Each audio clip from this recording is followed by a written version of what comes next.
Asem yidiko, asem yidika. Inna beka. Akwesi insia. Commander 6. Kano said yes, yeah. The one you say. Asem yidika bre ena edru swing.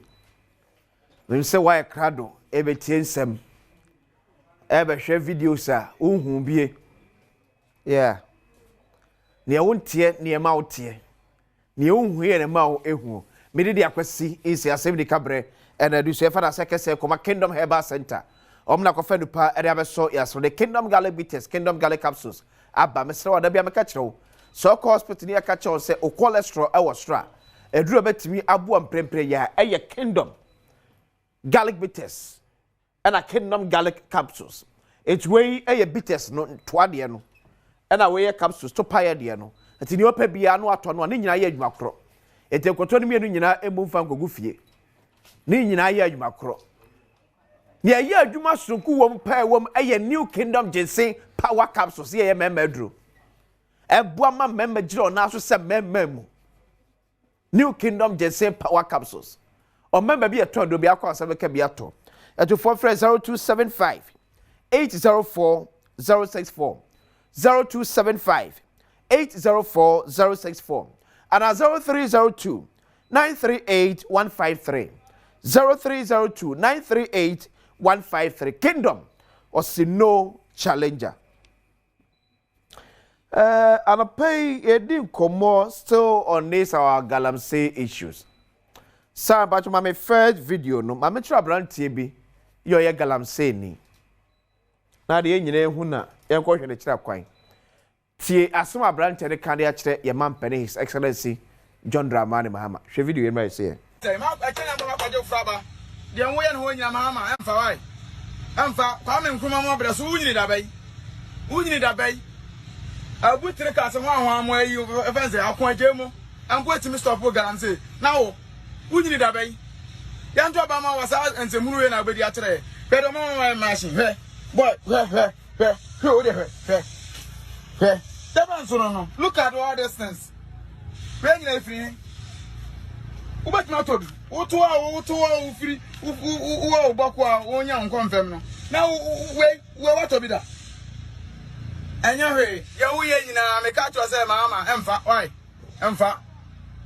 Munga say emfa. Mo. Ndi uzi da bena beto for. We beto to mo. We meto to mo afim na me ko to mo. Why? Dead man dey em dey ko munyai. Emfa why? Emfa. Senji. Nyane kure. Kata nyane kure. Na kure. Galamsey for nyanka nyane kure. Na kure. Adwumani ebeye. Ngasi ebeye. Yeah. Why? Sir, repeating video maybe. Why? Repeating be mine. Wait. Now we are done say. I can't go back to Fraba. The way and when your mama, Emfa why? Emfa, coming from my mother, who need a bay? Who need a bay? I would take us one way you fancy. I'll point Jemo and go to Mr. Pogan and say, now, who need a bay? Young Obama was out and some moon over the other. Better my machine. What? Look at all distance. Bring it free. What not to do? What free? Who bakwa onya nkonfem no. Now we what to be that? Anya we ye nyina me ka to say mama emfa why? Emfa. Munga say emfa. Mo. Ndi uzi da bena beto for. We beto to mo. We meto to mo afim na me ko to mo. Why? Dead man dey em dey ko munyai. Emfa why? Emfa. Senji. Nyane kure. Kata nyane kure. Na kure. Galamsey for nyanka nyane kure. Na kure. Adwumani ebeye.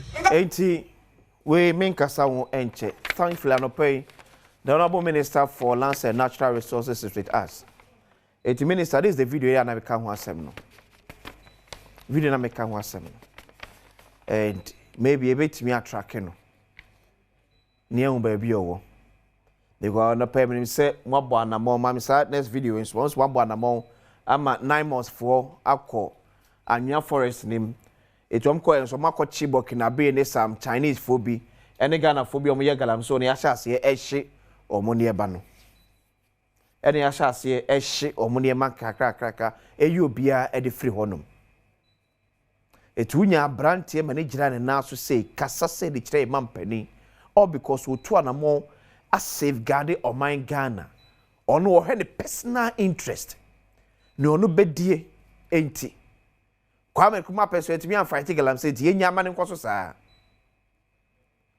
because wo be ma che obia wo man mu obia anka wansem oso be ma yehu bida osuku kodrufo Ghana nhia bida eti enya wo na ekosa amonko so minister yesre se Naimos entrake abranti baby obia se na moko eye Anua Forester and this Anua Forester part mami I did second video no so this is Anua Forester Naimos ekọ no mu a yakwachi foreigners ye do on Afra Ghana for illegal mining no friend dey go come dey cross aye too because we are foreigner untimi nya small scale mining we are small scale mining illegal no asa akoye illegal mining akwa say odi counterfeit akoto wi our police station backyard there's a one was some there yanka was some baby who counterfeit and wakoto wi our police headquarters backyard and the oh let's say who bundi pebia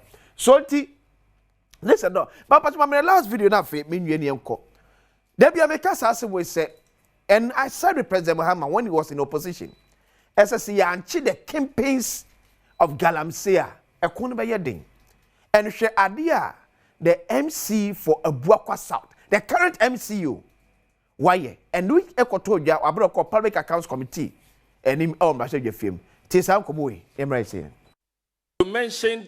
you mentioned mining as the first major problem when Madam Chair asked you, because very recently I have seen you leading a team in trying to clamp down on the Galamseyers. In the video that I saw, you knew the people who were doing the Galamsey. You remember the video? Yes, Madam Chair. Okay, so you know the people who are engaged in the Galamsey in there? Madam Chair, please, not all of them. No, I mean the very video which has gone viral, that you were leading a team to clamp down on. So how are you arresting that situation, especially when the people who are engaged in some of these activities are known people? Madam Chair, I would want to put it on record. That very site that we were was the site of our constituency chairman's son's mining site. And that was the first day of my operations, and that was the first place I went to make sure I clamped down that activities. So that, I believe, states my commitment towards fighting the Galamsey, fighting the Abuakwa South. Thank you. I really wanted that answer so I can congratulate you. And so we also take off that kind of assumption that it's only the people of the other side who are into Galamsey. But congratulations for going ahead and clamping down on your chairman's son's Galamsey site. Congratulations. Ti Abuakwa South MC ade akoye no.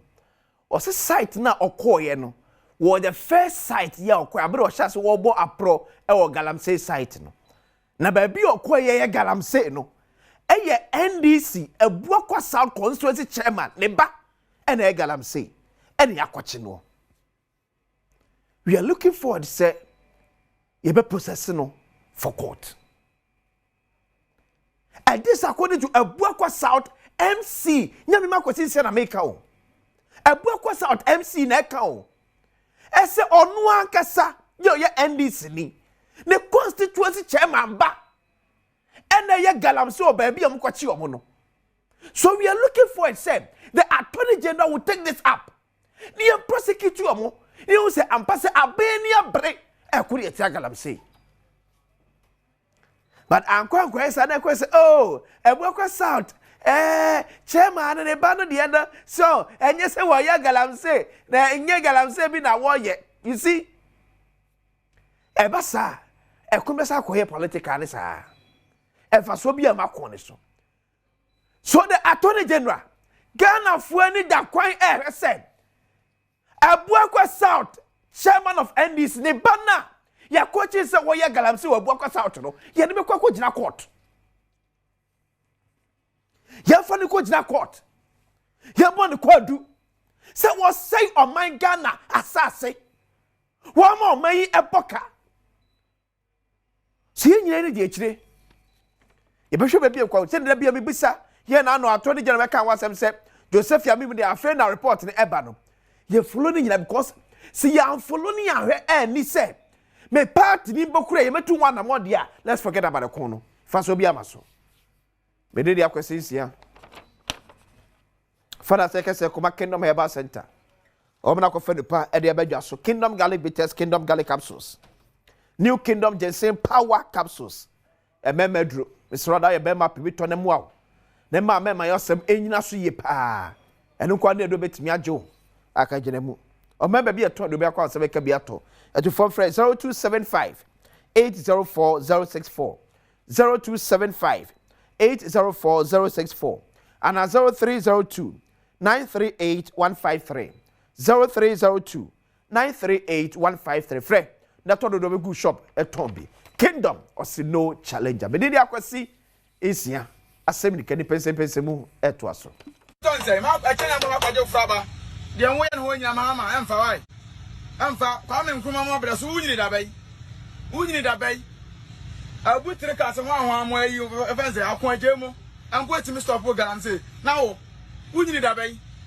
ya nto ba ma wasa ensemuru we na agbedi atere pedo mo machine he boy he o de he seven so no look at all these things when you free ubet na todu utu a free u bakwa onya nkonfem no na we what to be that enya hwe ya wo ye nyina me ka cho say mama emfa why emfa munga say emfa mo Ndi you see that when I got offer. We better to more.